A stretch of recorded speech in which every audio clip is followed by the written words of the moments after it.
આજના દિવસે વડ પૂર્ણિમા હતી. શાળાની રજા હતી. એટલે હું એ જોવા માટે કે સ્ત્રીઓ વડ પૂર્ણિમા કેવી રીતે ઉજવે છે, એક વડના ઝાડ નીચે બેઠો હતો. ત્યાં નજીકમાં એક સુંદર પણ કપાળે સિંદૂર ન લગાવનારી વિધવા સ્ત્રી ખૂબ રડતી હતી. મેં ત્યાં બેઠેલી દાદીઓને પૂછ્યું, શું થયું? તો દાદીએ કહ્યું, આજે તેને વડ પૂર્ણિમા ઉજવવાની હતી, પણ થોડા દિવસ પહેલાં જ તેના પતિનું અવસાન થયું, એટલે આ તહેવાર ઉજવી શકી નહીં. આ સાંભળીને મને ખૂબ દુઃખ થયું. બીજે દિવસે એ જ યુવતી અમારા વાડામાં કૂએ પાણી ભરવા આવી. તો નમસ્કાર દોસ્તો, મારું નામ દીપક છે. હું એક શિક્ષક છું. મારી બદલી એક ગામમાં થઈ હતી. હું મૂળ ભાવનગરનો રહેવાસી છું, પણ બદલીને કારણે હું એક ગામમાં રહેવા આવ્યો હતો. શાળા નજીકમાં જ હતી, એટલે મારું બધું બરાબર ચાલતું હતું. હવે મારી લગ્નની ઉંમર થઈ ચૂકી હતી. આ સમયે હું 28 વર્ષનો હતો.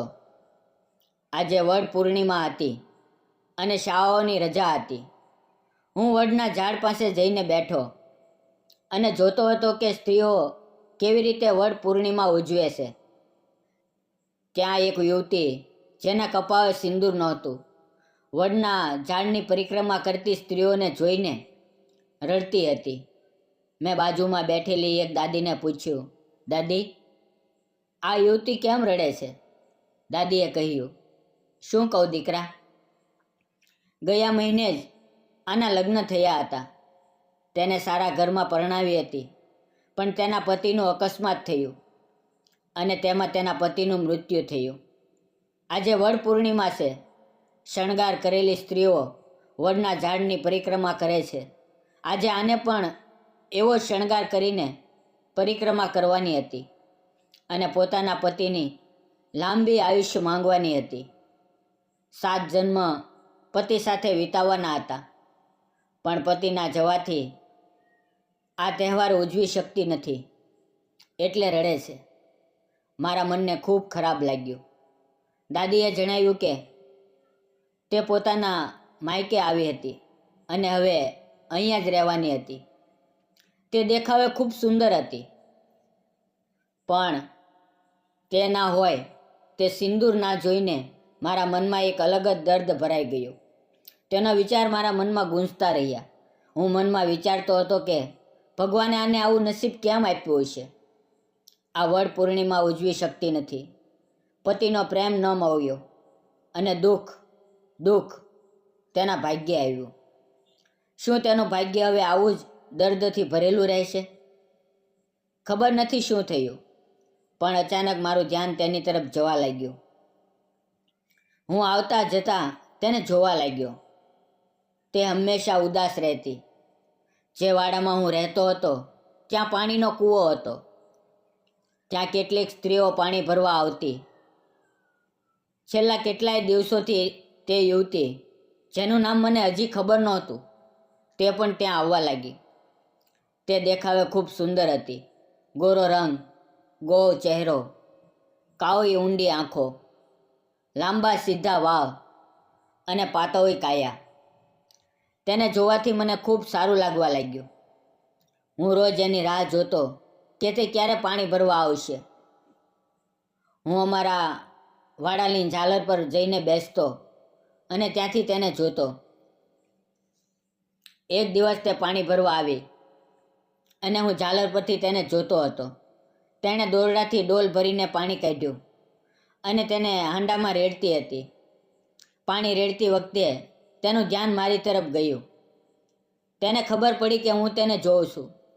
તે જ વખતે તેનો હાથ હાંડા સાથે અથડાયો અને હાંડું પાણીમાં પડી ગયું.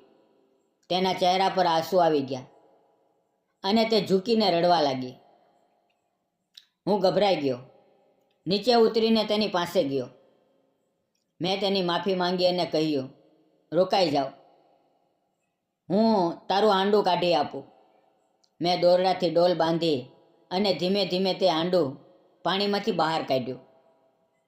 તે મારી તરફ જોઈને હસી. હું ઉપર આવ્યો પછી એક ડોલ પાણી ભરીને કાઢ્યું અને તે હાંડામાં રેડ્યું. મેં હાંડું ઉપાડીને તેના માથે મૂક્યું.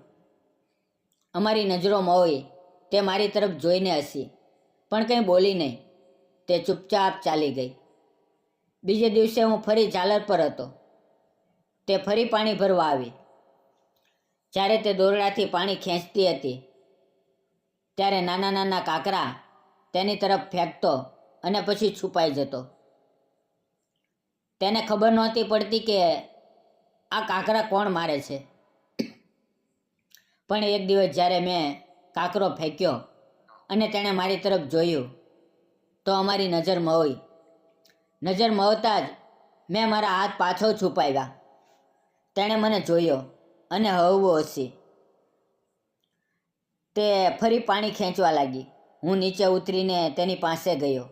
મેં પૂછ્યું, તમારું નામ શું છે? તો તે બોલી, તમારે શું કામ છે? હું હસીને બોલ્યો, એમ જ પૂછું છું. તે બોલી, મારું નામ રાધા છે. પછી તેણે પૂછ્યું, તમારું નામ શું છે? મેં કહ્યું, મારું નામ દીપક છે. હું આ ગામની શાળામાં શિક્ષક છું. આ સાંભળીને તેને આશ્ચર્ય થયું અને તેણે મારા પ્રત્યે આદર અનુભવ્યો. તે મારી સાથે શાલીનતાથી અને ખૂબ પ્રેમથી વાત કરવા લાગી. ધીમે ધીમે તે રોજ પાણી ભરવા આવવા લાગી અને અમારી વાતચીત પણ થવા લાગી. અમે ચોરી ચોરી એકબીજાને જોવા લાગ્યા. ત્યાં ઘણીવાર બીજું કોઈ આવતું નહોતું. એક દિવસ મેં રાધાને કહ્યું, રાધા, મારે તારી સાથે થોડીક વાત કરવી છે. તે મારી સાથે એક બાજુ આવી. મેં તેને પૂછ્યું, મેં જે સાંભળ્યું છે તે સાચું છે? શું તારા પતિનું થોડા દિવસ પહેલાં જ અવસાન થયું? આ સાંભળીને તેની આંખોમાં આંસુ આવી ગયા. મેં તેના આંસુ મારા હાથથી લૂછ્યા. તેણે રૂંધાયેલા અવાજે કહ્યું, હા, મારા લગ્નને ફક્ત 1 મહિનો થયો હતો અને મારા પતિનું અકસ્માત થયું. તેમાં તેનું મૃત્યુ થયું. આ બધું કહેતા કહેતા તે ખૂબ રડવા લાગી. તેને પોતાના પતિ સાથે ખૂબ પ્રેમ હતો. તેણે વડ પૂર્ણિમાના દિવસે વડના ઝાડની પૂજા કરવાની હતી, પણ તે કરી શકી નહીં. આ બધું કહીને તે ચૂપચાપ ચાલી ગઈ.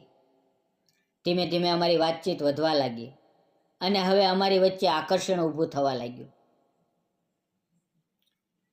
એક દિવસ રાધાએ પરાઠા બનાવ્યા અને જ્યારે તે પાણી ભરવા આવી તો પોતાના હાથમાં એક ડબ્બો પણ લાવી. તે વખતે હું દરવાજે ઊભો હતો. તે મારી પાસે આવી અને મારા હાથમાં ડબ્બો મૂકી દીધો. મેં પૂછ્યું, આમાં શું છે? તેણે કહ્યું, પરાઠા છે. તમારા માટે લાવી છું. મેં કહ્યું, મારા માટે? તે થોડી શરમાઈ અને પાછળ વળવા લાગી. પણ તે જ વખતે મેં તેનો હાથ પકડી લીધો અને તેને દરવાજામાંથી અંદર ખેંચી લીધી. તે મારી બિલકુલ નજીક આવી ગઈ. તે લાલ થઈને શરમાઈ અને પાણીના કૂવા તરફ ચાલી ગઈ. તે દોરડાથી પાણી ખેંચતી હતી અને ચોરી ચોરી મારી તરફ જોઈને હસતી હતી. હું પણ તેની તરફ જોઈને હસતો હતો. મેં તેની સામે જ ડબ્બો ખોલ્યો અને પ્રેમથી તેના બનાવેલા પરાઠા ખાવા લાગ્યો. પરાઠા ખાતા ખાતા અચાનક મારી જીભ નીચે મરચું આવી ગયું. મારું મોં બહવા લાગ્યું. આ જોઈને તે તરત નજીક આવી. તેણે પાણીથી ભરેલી કળશી ઉપાડી અને મારી સામે આવીને મારી હથેળીમાં પાણી રેડવા લાગી. હું તેની આંખોમાં જોતા જોતા પાણી પીતો રહ્યો. તે પળ મારા માટે ખૂબ અસ્મરણીય હતી. પાણી પીધા પછી તે મને જોતી જોતી પોતાના ઘરે ચાલી ગઈ. હવે અમારી વચ્ચે ખૂબ નિકટતા વધવા લાગી. મને તે ગમવા લાગી અને તેને પણ હું ગમવા લાગ્યો. રાધા દિલથી ખૂબ પ્રેમાળ સ્ત્રી હતી. તેને એ પણ ખબર હતી કે હું ઘરે હાથે બનાવવાનું ખાઉં છું, એટલે તે ક્યારેય પોતાના ઘરેથી મારા માટે ખાવાનું લઈને આવતી. એક દિવસ મેં તેને કહ્યું, રાધા, તું મને પરાઠા બનાવીને ખવડાવીશ? બીજે દિવસે સાંજે તે મારા ઘરે આવી. તેણે પરાઠા માટે જુદા જુદા લોટ ભેળવ્યા અને પરાઠા બનાવવા લાગી. હું તેની પાસે બેસીને બધું જોતો હતો. તે પરાઠા બનાવતી હતી અને હું ગરમા ગરમ પરાઠા ખાતો હતો. તે વચ્ચે વચ્ચે મારી તરફ ચોરી ચોરી જોતી હતી. તે મને પરાઠા બનાવવાની રીત પણ શીખવતી હતી. હું ખૂબ આનંદથી તેના બનાવેલા પરાઠા ખાતો હતો. મેં હસતા હસતા કહ્યું, તારા હાથમાં ખૂબ સ્વાદ છે. જો મને તારા જેવી પત્ની મળે તો મારું નસીબ જ બદલાઈ જાય. આ સાંભળીને અચાનક શરમાઈ ગઈ અને બોલી, તમે શું કહ્યું? મેં તરત વાત ટાળવાનો પ્રયાસ કર્યો અને બોલ્યો, કાંઈ નહીં, એમ જ કહ્યું. પણ તેને સમજાઈ ગયું કે હું દિલથી શું કહેવા માંગુ છું. તે શરમાઈ ગઈ. મેં હસતા હસતા તેને એક પરાઠું મારા હાથે ખવડાવ્યું. પછી અમે બંને એકબીજાને ખાવાનું ખવડાવવા લાગ્યા. અમને બંનેને ખૂબ ખુશી થતી હતી. હવે જ્યારે તે ઘરે જવા લાગી તો તેને જોતા મારા દિલમાં એક અજીબ પ્રેમની લાગણી થઈ. હું તેની પાસે ગયો. મેં મારા પ્રેમની વાત કરી. અમે બંને હવે રોજ એકબીજાને મળતા અને એકબીજામાં ખોવાયેલા રહેતા. પણ અમને ખબર હતી કે આ બધું બંધન વગર યોગ્ય નથી. અમને હવે લાગતું હતું કે અમારે હંમેશા માટે સાથે રહેવું જોઈએ. અમારા સંબંધને 1 વર્ષ પૂરું કરવા જઈ રહ્યો હતો. હવે વડ પૂર્ણિમા નજીક આવી ગઈ. મારે રાધાનું અધૂરું સપનું પૂરું કરવું હતું. એટલે વડ પૂર્ણિમાથી થોડા દિવસ પહેલાં જ મેં તેને કહ્યું, રાધા, હું તારી સાથે લગ્ન કરવા માંગુ છું. શું તું મારી સાથે લગ્ન કરીશ? મારી વાત સાંભળીને તે તરત માની ગઈ. તે ખૂબ ખુશ થઈ ગઈ. મેં તેને કહ્યું, મારે તારું એક સપનું પૂરું કરવું છે. તેણે પૂછ્યું, કયું સપનું? મેં કહ્યું, ગયા વર્ષે વડ પૂર્ણિમાના દિવસે તું વડના ઝાડને જોઈને રડતી હતી.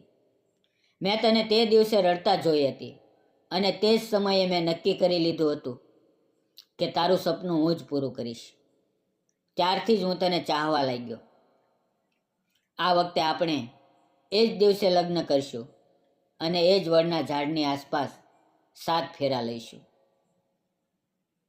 પછી હું તેના માતા પિતાના ઘરે ગયો અને તેમને કહ્યું, મને તમારી દીકરી રાધા ગમે છે. હું તેની સાથે લગ્ન કરવા માંગુ છું. હું ગામમાં શિક્ષક હતો એટલે લોકોમાં મારું ખૂબ માન સન્માન હતું. તેમને વિશ્વાસ નહોતો આવતો કે એક શિક્ષક તેમની વિધવા દીકરી સાથે લગ્ન કરવા માંગે છે. તેમણે મને પૂછ્યું, સાહેબ, તમે સારી રીતે વિચારી લીધું છે? મેં કહ્યું, હા, મેં સારી રીતે વિચારી લીધું છે. અમારા લગ્ન ખૂબ સાદગીથી થશે, એ પણ વડ પૂર્ણિમાના દિવસે.